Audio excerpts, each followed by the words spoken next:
fruta figo, um dos produtos preferidos do consumidor, está em crescimento na agricultura familiar em Santa Catarina. No quadro Temática, o comentário do presidente da Comissão de Agricultura da Alesc, deputado Altair Silva. Analista da Epagri explica como os conflitos internacionais impactam no agronegócio catarinense. Você vai conhecer o Pampa Gaúcho, que um dia já foi fundo de rio.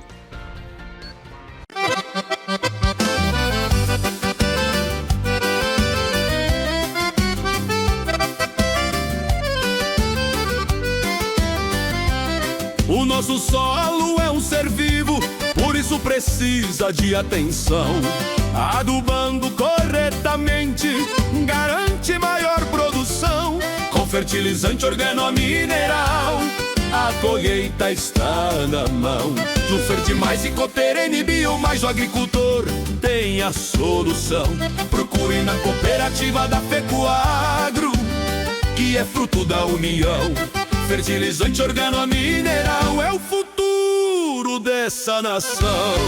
Fertimais e Cooperene Biomais, na base e na cobertura, dão resultado garantido sem contestação.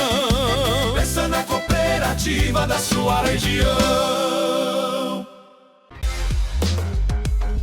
No agronegócio, a produtividade é a chave para o sucesso. E para alcançar o máximo potencial produtivo, você precisa do fertilizante certo. Então apresentamos o Cooper Pasto, produto exclusivo da Fecoagro, desenvolvido especialmente para pastagens e gramíneas. O Cooper Pasto Plantio é enriquecido com nutrientes, como cálcio, aminoácidos e magnésio, em uma fórmula totalmente balanceada que estimula o crescimento das plantas, garantindo mais leite e mais carne. Já o Cooper Pasto nitrogenado oferece dupla proteção do nitrogênio, reduzindo as perdas pela chuva e o calor, gerando um volume maior de massa verde. Com o Cooper Pasto você garante mais produtividade e melhora a sua renda. Porque ter um rebanho saudável faz toda a diferença, seja para a bovinocultura de corte ou de leite. Cooper Pasto, o fertilizante exclusivo da Fecoagro, disponível nas versões plantio e nitrogenado. Peça já na sua cooperativa. A Fecoagro é integração e intercooperação. É compras conjuntas de eficiência comprovada. É produção de fertilizantes de máxima qualidade. É comunicação rural e cooperativista. De parcerias com incentivos ao produtor rural. Focada numa gestão séria e comprometida. Sempre promovendo o conhecimento e gerando renda. A Fecoagro é referência em cooperativismo agropecuário de resultados. Fecoagro, praticando e estimulando a intercooperação em Santa Catarina e no Rio Grande do Sul.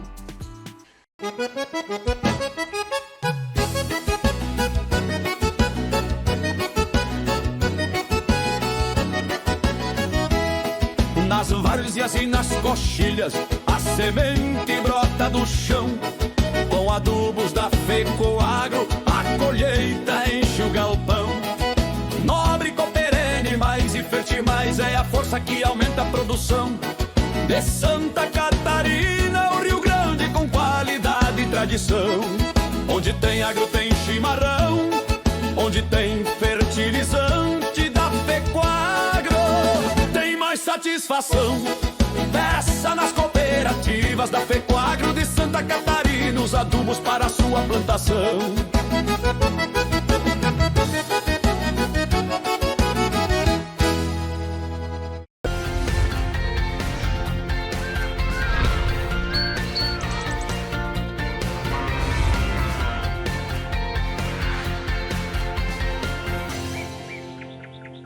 Olá, gente do agronegócio e do cooperativismo.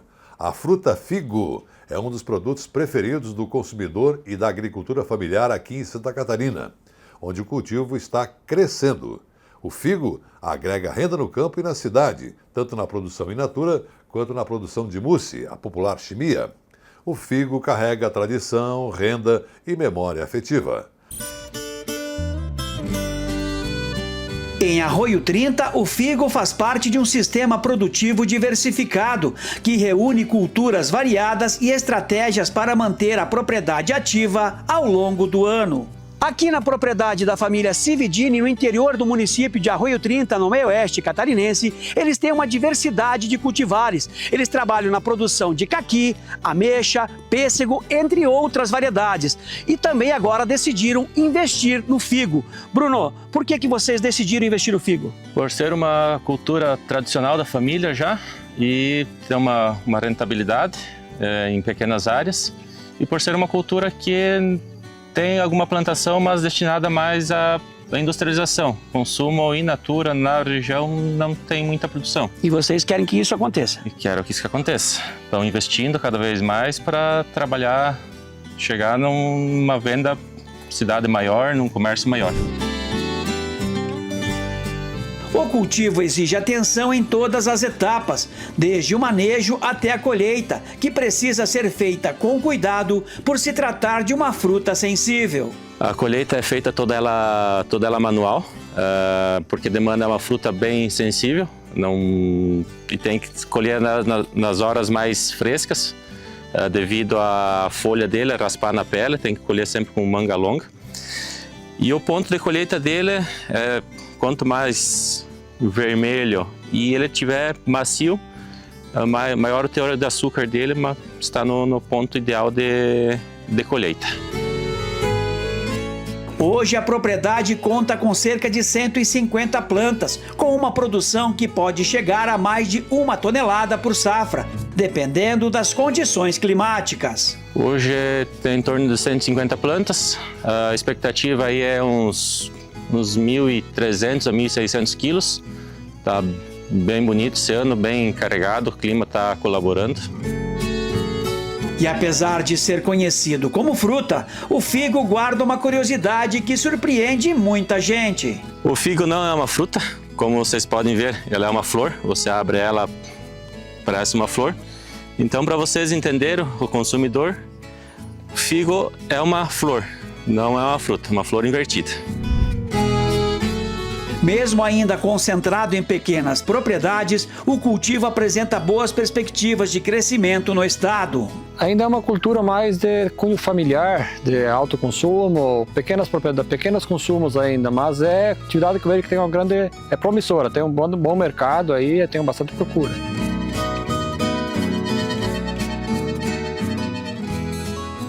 A cadeia produtiva do figo apresenta um grande potencial para Santa Catarina, principalmente para as pequenas propriedades. A maioria dos consumidores tem uma lembrança afetiva de consumir a fruta ou ter a plantação na casa dos avós, o que torna um consumidor, um público crescente no nosso estado. A comercialização do figo, por ser uma fruta mais sensível, mais frágil, com uma vida de prateleira mais curta, ocorre principalmente em cadeias curtas, diretamente ao consumidor, em feiras locais, regionais, mas também viabiliza o processamento dessa fruta em doces, compotas, o que agrega bastante valor ao produto e viabiliza diversas agroindústrias familiares aqui em Santa Catarina.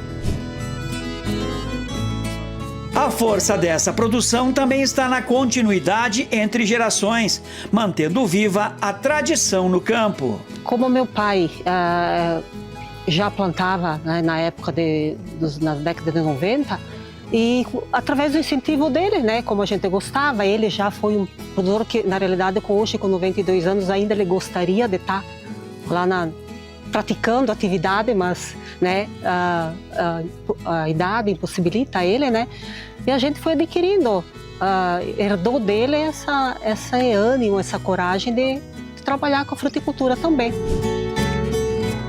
Para muitos jovens, permanecer no campo deixa de ser apenas herança e passa a ser uma escolha de vida. E ele já saiu de casa, teve uma experiência de trabalhar fora de casa e voltou porque gosta da atividade aqui, de mexer com a terra e produção do figo e outras variedades de frutas, né? Eu gosto do que eu faço. O que eu tenho, eu tento fazer bem feito, bem produzido, com qualidade, porque é sinal que a pessoa gosta do que faz, né? É gratificante, acho que para ele e para nós também, né? Como pai e mãe, tê-lo aqui, como é que diz, embaixo da asa da gente, né? Como diz o ditado, a gente cria um filho para o mundo, né? Mas tendo ele aqui no mundo da gente é É muito gratificante. E ver ele cuidando disso tudo aí é melhor ainda. É, com certeza.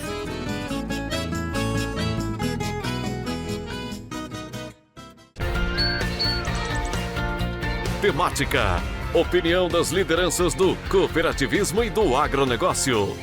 O quadro temática de hoje é de responsabilidade do presidente da Comissão de Agricultura da Alesc, deputado Altair Silva, com o seu comentário semanal.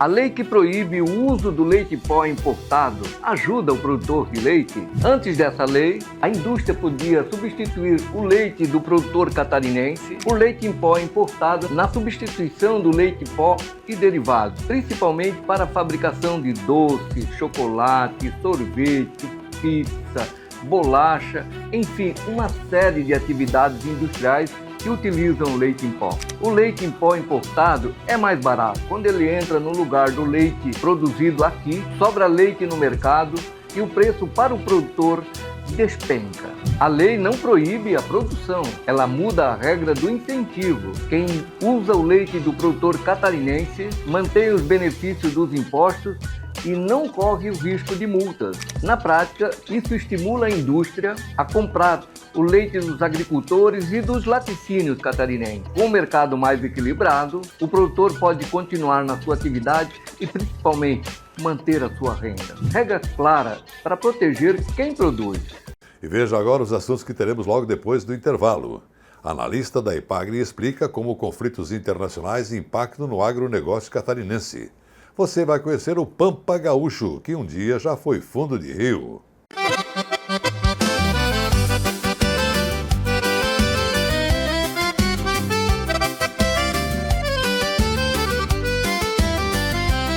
O nosso solo é um ser vivo, por isso precisa de atenção. Adubando corretamente garante maior produção. Com fertilizante organomineral, a colheita está na mão. No Fertimais e Cooperene Bio, mais o agricultor tem a solução. Procure na cooperativa da Fecoagro, que é fruto da união. Fertilizante organomineral é o futuro dessa nação. Fertimais e Cooperene Biomais, na base e na cobertura, dão resultado garantido sem contestação. Pensa na cooperativa da sua região. No agronegócio, a produtividade é a chave para o sucesso. E para alcançar o máximo potencial produtivo, você precisa do fertilizante certo. Então apresentamos o Cooper Pasto, produto exclusivo da Fecoagro, desenvolvido especialmente para pastagens e gramíneas. O Cooper Pasto Plantio é enriquecido com nutrientes, como cálcio, aminoácidos e magnésio, em uma fórmula totalmente balanceada que estimula o crescimento das plantas, garantindo mais leite e mais carne. Já o Cooper Pasto Nitrogenado oferece dupla proteção do nitrogênio, reduzindo as perdas pela chuva e o calor, gerando um volume maior de massa verde. Com o Cooper Pasto você garante mais produtividade e melhora a sua renda. Porque ter um rebanho saudável faz toda a diferença, seja para a bovinocultura de corte ou de leite. Cooper Pasto, o fertilizante exclusivo da Fecoagro, disponível nas versões plantio e nitrogenado. Peça já na sua cooperativa.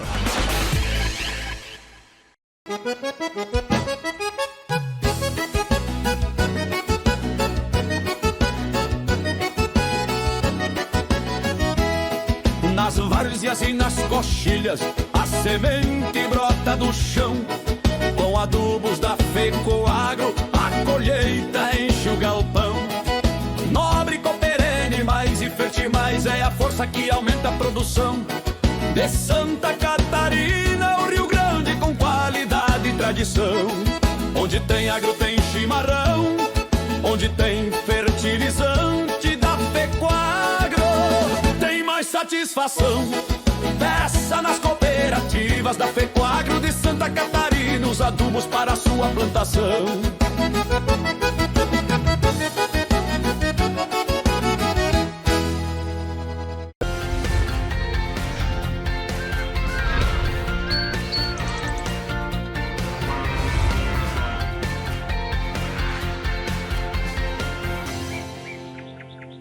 E o analista da Epagri-Cepa, Robert Montalvan, continua explicando como os conflitos internacionais têm impactado diretamente o agronegócio em Santa Catarina.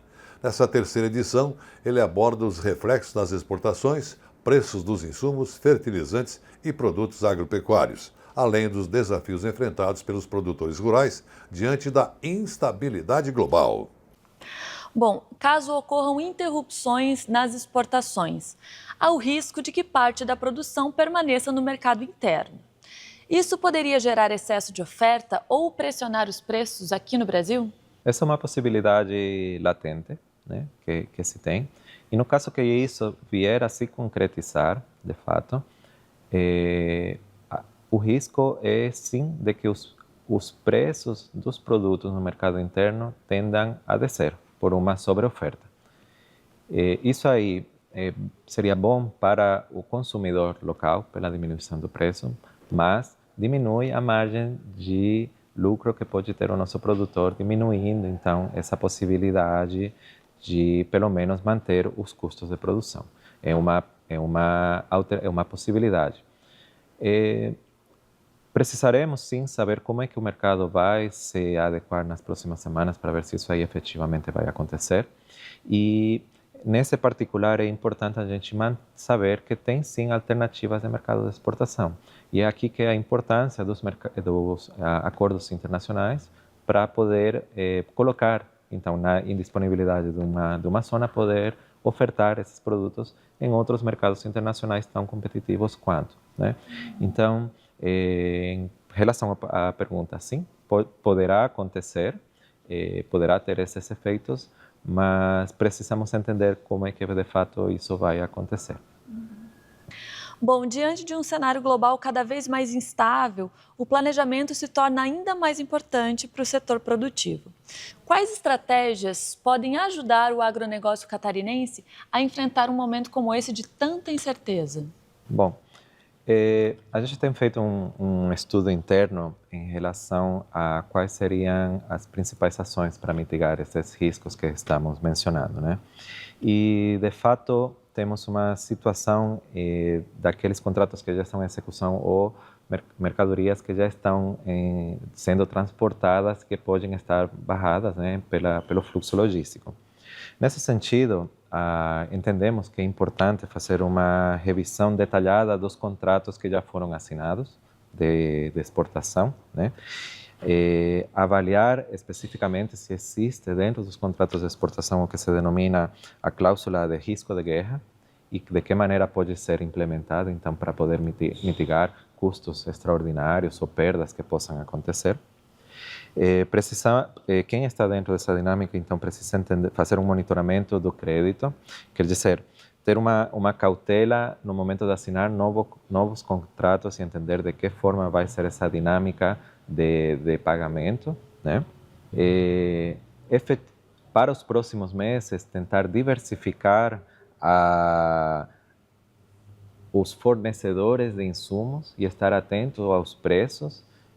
Talvez, na medida do possível, tentar prever ou antecipar as quantidades que vão ser necessárias para manter a produção nos próximos meses, fazer um replanejamento de rotas e procurar alternativas junto com os traders para poder observar ou identificar, no caso, rotas alternativas para chegar no destino e que representem custos menores ou mitigar a elevação dos custos, né?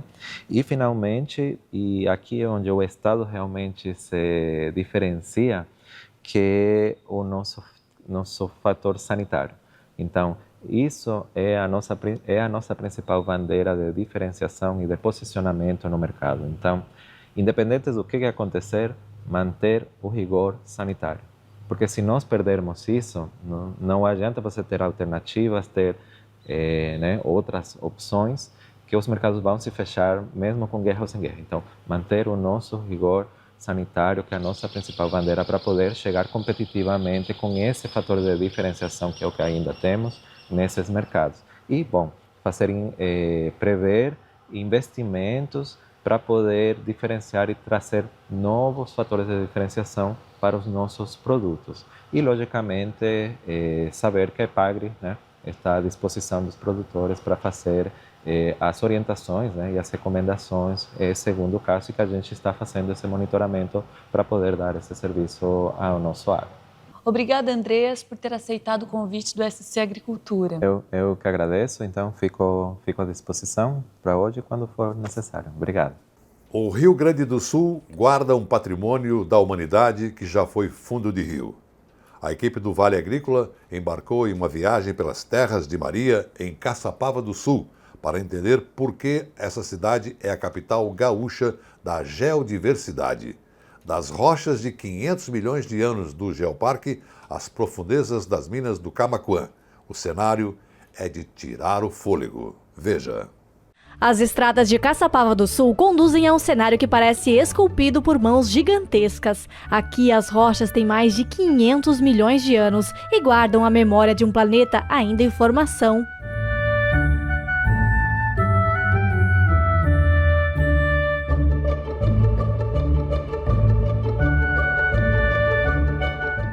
A cidade gaúcha, que fica a 260 quilômetros da capital Porto Alegre, é um museu a céu aberto, onde o misticismo, a história imperial e a força do agronegócio se encontram. Onde antes se via apenas o desafio da pedra, hoje se colhe o que muitos já chamam de ouro líquido do Pampa, o azeite de oliva. Então nós temos aqui rochas vulcânicas, temos uma área com muita produção de calcário, né? A região que abastece todo o calcário do estado do Rio Grande do Sul. E isso coloca propriedades muito similares ao local que é a origem da oliveira, que é o Mediterrâneo. Estamos falando aí do paralelo 30 Norte, que pega lá Itália, Grécia, Espanha, né? O que predomina nos campos é a extração de calcário e também a criação de gado, essa tão antiga quanto a história da região. O Marcelo, prefeito da cidade, trocou a mineração pela pecuária em 2018. O que está acontecendo hoje muito na nossa região?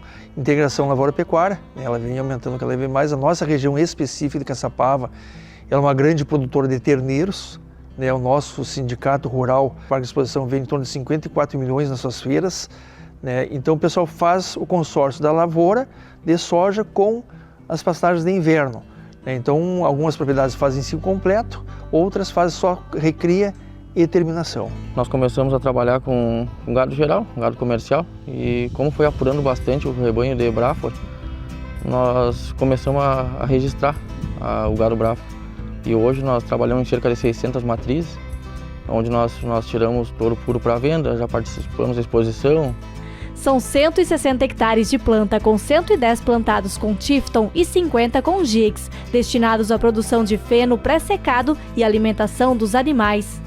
Nosso feno, esse que se encontra aqui, ele é comercializado para todo o estado praticamente, vai para a região do Rio Grande, aqueles terneiros que são exportados para fora do país, né? Ele vai para lá, e o pré-secado, como ele é guardado ao campo, empacotado como fosse uma silagem, ele fica guardado até 2 anos e a comercialização menor um pouco. Caçapava do Sul é um dos mais antigos municípios gaúchos. Começou a ser colonizada a partir de um acampamento militar e é conhecida como a segunda capital durante a Revolução Farroupilha, de janeiro de 1839 a maio de 1840. Durante a guerra, a Igreja Matriz de Nossa Senhora da Assunção, que tinha sido iniciada em 1815, teve as obras paradas por mais de um século. Só foi concluída em 1935, no centenário da Revolução. Conta a história que o local foi cenário de celebrações religiosas e atos cívicos, com a bandeira farrapa hasteada junto ao templo e o canto do hino rio-grandense.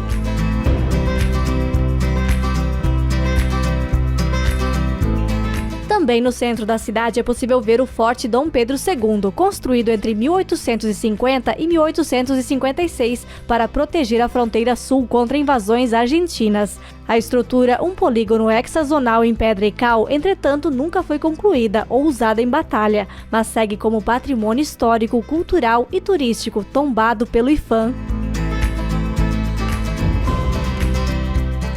As histórias de outros tempos podem ser vistas da cidade até o interior, alguns preservados, outros à beira da ruína. Esta é a atual Fazenda do Seival, construída em estilo neoclássico na década de 1830 pela família Dias, que teve importante papel econômico na região.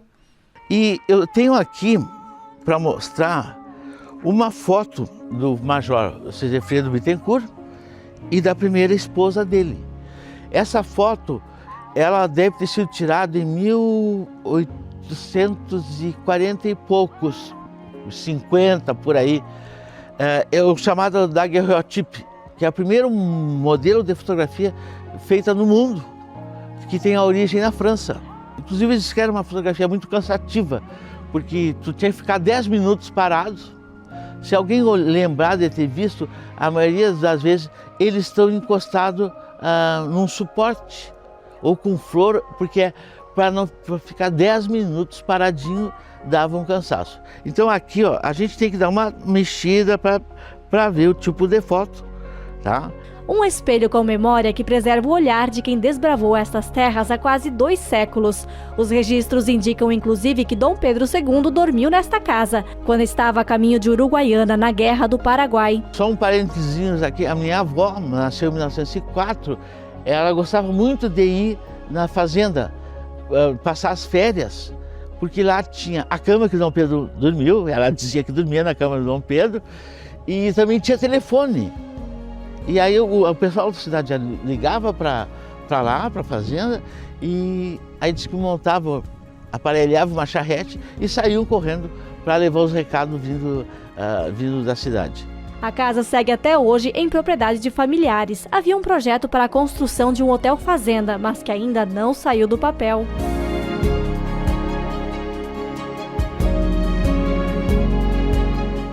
Durante a vinda de Dom Pedro II, ele autorizou também a avaliação de uma pedra encontrada no município, que logo em seguida deu início à exploração das minas do Camaquã, outro capítulo emblemático na história regional. A operação seguiu até 1996, quando foi encerrada. O espaço é fechado à visitação, mas estes lagos escondem mais de 55 quilômetros de túneis de escavação de cobre e pedras preciosas, a até 600 metros de profundidade.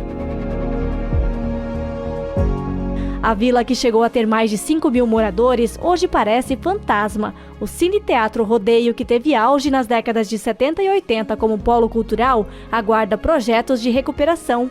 Entre ruínas e histórias está também o projeto da Guacira, que conseguiu adquirir parte do terreno das estruturas abandonadas em 2004.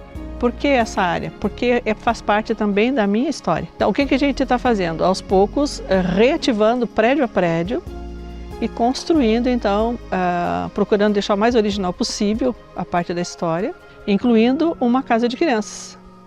E apesar das belezas naturais, o que atrai muita gente é o turismo místico.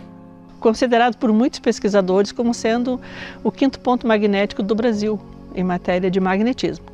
É visível, né, tanto a parte dos elementais, que tu pode fotografar, né, quando eles... Um dia como hoje, que está tranquilo, pode tranquilamente fotografá-los, né? Observa nas fotos. Existe uma ligação, uma comunicação entre os seres, diversos seres, principalmente os arcturianos, que estão mais direto. Para isso tem um trabalho grande que o Frederico Munch faz, que chama-se Encontros Insólitos, a cada 2 meses, que se realiza aqui. É grande e está crescente, e é real. Recentemente, o Geoparque Caçapava do Sul foi reconhecido pela Unesco porque as suas rochas ajudam a entender o nascimento do continente, uma época em que o Pampa, acredite, era fundo de rio. Os principais indícios é que quando você caminha perto das rochas, você vê na formação, nos paredões, areia e pedra rolada. Então é como se fosse o leito de um rio mesmo, né? Temos rochas muito antigas, dos 3 tipos de rocha, né? Rochas ígneas, metamórficas, sedimentares, e também Caçapava do Sul está bem no portal do Pampa Gaúcho, né? Associado a essa geodiversidade, nós temos uma biodiversidade muito grande, principalmente plantas que são endêmicas aqui da região, que só ocorrem aqui. São plantas endêmicas do bioma Pampa e exclusivas de Caçapava. E com essa reportagem sobre as terras de Maria, vamos encerrando por aqui o nosso Cooper News SC de hoje, desejando para você e sua família um excelente final de semana. E até semana que vem!